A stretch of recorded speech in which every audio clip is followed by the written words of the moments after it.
In today's video, I'm gonna be showing you how to add a border to your webcam in Streamlabs. So go to your Streamlabs and under sources, click on this plus icon and here select video capture, click on add source, and here click on this revise drop down and select your webcam.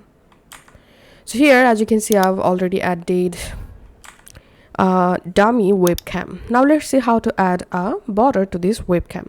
So under sources, click on this plus icon and in here we have to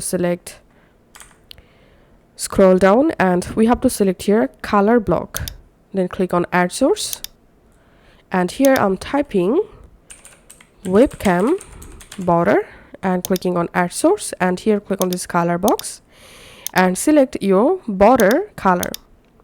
So in my case, I'm selecting white color for my webcam border and here you can adjust your width and height. I'm going to leave as it is and clicking on close.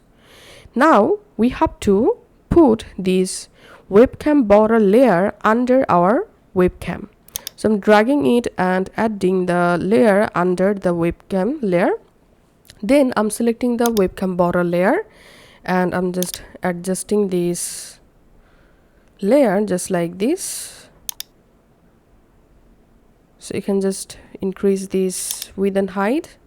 Now we will crop this color box according to the border. So just hold down the Alt key and then you can crop this from top, from bottom, also from right and left side. And as you can see, I've successfully added a border to my webcam. And if you want to change your border color, just double click on the webcam border layer, click on this color box and you can go ahead and select a different color, and that's how you can actually do it.